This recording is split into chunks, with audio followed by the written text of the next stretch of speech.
PM తండా పరిసర ప్రాంతాల్లో పంటలను ధ్వంసం చేశాయి గజరాజులు. దీంతో స్థానికులు భయాందోళనకు గురయ్యారు.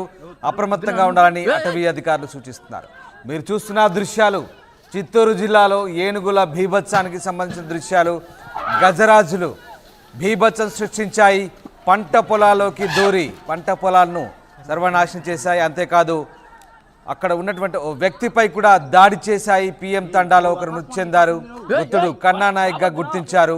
పిఎం తండా పరిసర ప్రాంతాల్లో పంటను కూడా ధ్వంసం చేశాయి గజరాజులు. దీంతో భయాందోళనలో స్థానికులు ఉన్నారు. అప్రమత్తంగా ఉండాలని అటవీ అధికారులు సూచించారు. చిత్తూరు బోర్డర్స్లో తరచుగా ఏనుగుల బీభత్సం కొనసాగుతూ ఉంటుంది. ముఖ్యంగా ఆ ప్రాంతంలో ఏనుగులు సంచరిస్తూ ఉంటాయి. దీంతో పంట పొలాలను కాపాడుకునేందుకు స్థానిక రైతులు స్థానికులు అప్రమత్తంగా ఉంటారు.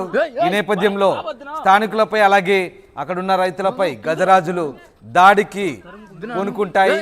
ఈ దాడిలో నాయక్ అనే వ్యక్తి మృతి చెందినట్టుగా తెలుస్తోంది. ఇక అటవీ శాఖ అధికారులు మాత్రం స్థానికులు అప్రమత్తంగా ఉండాలంటూ సూచించారు.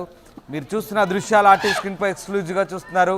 చిత్తూరు జిల్లాలో ఓ గజరాజు బీభత్సం మీరు చూడొచ్చు. రామకుప్పం మండలం పిఎం తండాలో ఏనుగుల బీభత్సంలో ఒకరు మృతి చెందారు. కన్నా నాయక్గా గుర్తించారు. పిఎం తండా పరిసర ప్రాంతాల్లో గజరాజులు పంటలను ధ్వంసం చేయడం కాదు, ఓ వ్యక్తిని కూడా చంపేశాయి. దీంతో స్థానికులు భయాందోళనకు గురవుతున్నారు. ఆ చనిపోయిన వ్యక్తిని నాయక్గా గుర్తించారు. పిఎం తండా పరిసర ప్రాంతాల్లో ఈ ఘటన చోటు చేసుకుంది. ఒకసారి ఆ దృశ్యాలు చూడొచ్చు. ఆ ఏనుగు బీభత్సం కూడా ఒకసారి చూడొచ్చు. పూర్తిగా పంట నాశనం చేశాయి. అక్కడ స్థానికులు దాన్ని తరిమే ప్రయత్నం చేశారు. అయినప్పటికీ కూడా వారిపై గజరాజు ఒక్కసారిగా ఎగబడి ఓ వ్యక్తిని కన్నా నాయక్ అనే వ్యక్తిని కూడా తొక్కి చంపేసినట్టుగా స్థానికులు గుర్తించారు. మా ప్రతినిధి లోకేష్ జైన్ అవుతున్నారు. లోకేష్, రామకుప్పం మండలంలో గజరాజుల బీభత్సం మనం చూసాం.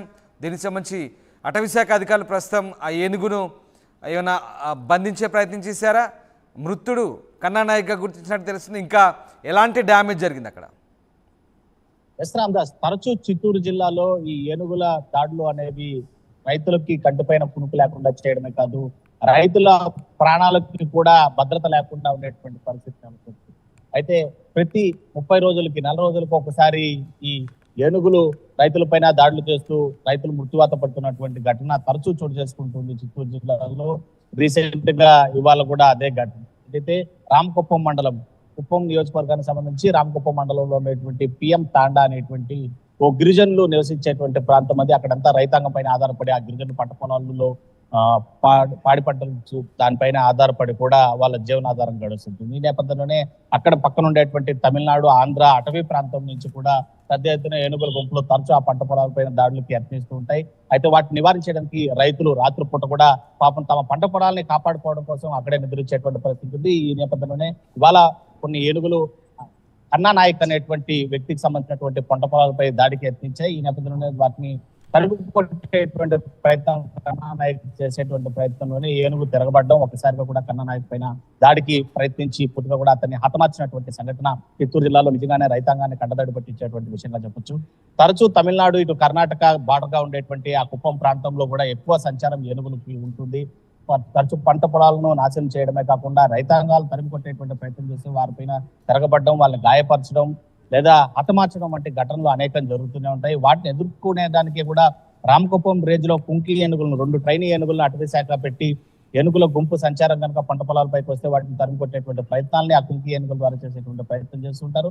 అటవీ సిబ్బంది కూడా ఎక్కువ శాతం నియమించి పెద్ద ఎత్తున శబ్దాలు చేయడం, అదేవిధంగా టపాకాయలు కాల్చి వాటిని తిరిగి అటవీలోకి పంపించేటువంటి ప్రయత్నం చేస్తారు. రీసెంట్ గా చిత్తూరు జిల్లా అదేవిధంగా తమిళనాడు సరిహద్దు ప్రాంతంలోని అటవీ ప్రాంతంలో ఏనుగుల యొక్క గణాంకాలను కూడా అటవీ శాఖ తీసుకునేటువంటి ప్రయత్నాన్ని 3 రోజులు చేపట్టినటువంటి పరిస్థితి. పెద్ద సంఖ్యలో ఏనుగులు అక్కడ ఉండేటువంటి నీటి ఆధారాలు, ఆహార ఆధారాలు లేకుండా పోతూ అటవీలో పంట పొలాలపైన దాడి చేస్తున్నట్టు కూడా చెప్తున్నప్పటికీ కూడా ఎలక్ట్రికల్ షార్ట్ సర్క్యూట్ లైన్లను ఏర్పాటు చేసినప్పటికీ వాటిని ఢీకొన్న ఏనుగులు మృత్యువాత పడినటువంటి సంఘటనలు ఉన్నాయి. ఇటు వన్యప్రాణులను ఏనుగులు రక్షించేటువంటి ప్రయత్నంలో ఏనుగులు మృతి చెందుతున్నాయి.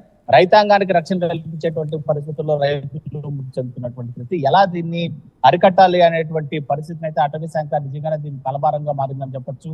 తరచూ దానిపైన చర్యలు చేపట్టదో అటవీ శాఖ. ఖచ్చితంగా అటవీ శాఖ యొక్క అభద్రతా భావంతోనే రైతులు నిజంగా మృత్యువాత పడుతున్నారు. మరోవైపు ఏనుగులు కూడా ఈ విద్యుత్ తీగలను తగిలి మృత్యువాత పడుతున్నటువంటి ప్రయత్నంలో ఇటు రైతాంగానికి కావచ్చు, అటు ఏనుగులకు కావచ్చు, ఇటువంటి రక్షణ కల్పించడంలో అటవీ శాఖ ఫెయిల్యూర్ అవుతుందని చెప్తున్నప్పటికీ దానికి ఆల్టర్నేటివ్ గా తీసుకోవాల్సినటువంటి జాగ్రత్తలను, అంటే ఇంత టెక్నాలజీ పెరుగుతున్నప్పటికీ కూడా wild life institute of India దగ్గర నుంచి సలహాలు తీసుకోవడం లేదా ఆ ఏనుగుల్ని మన ప్రాంతాల్లోకి రాకుండా అరికట్టేటువంటి ప్రయత్నాలు చేయడంలో అయితే మాత్రం నిజంగా అటవీ శాఖ ఫెయిల్యూర్ గానే మనం చెప్పాల్సినటువంటి పరిస్థితి. అయితే వన్యమృగాల్ని అడ్డు పట్టడమో లేదా వాటిని బంధించేటువంటి ప్రయత్నాలను ఎక్కడా కూడా చేయకూడదు. వైల్డ్ లైఫ్ ఆఫ్ లా దీనికి ఒప్పుకోదు. కాబట్టి వాటిని స్వేచ్ఛగా తిరిగేటువంటి పరిస్థితిని కల్పించాలి.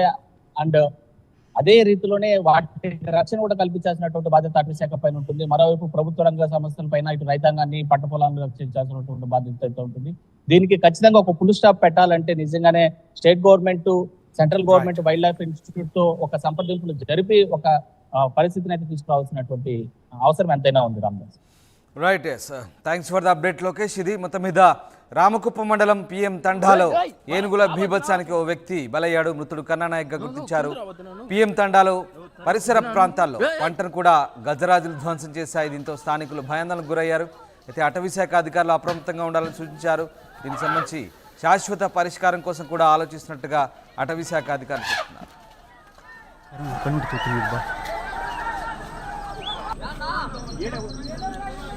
నువ్వు ఆ పక్క ఈ పక్క ఉంది, నువ్వు రావద్దునా, నువ్వు కింద రావద్దునా, నువ్వు తరుముకుంటున్నాను.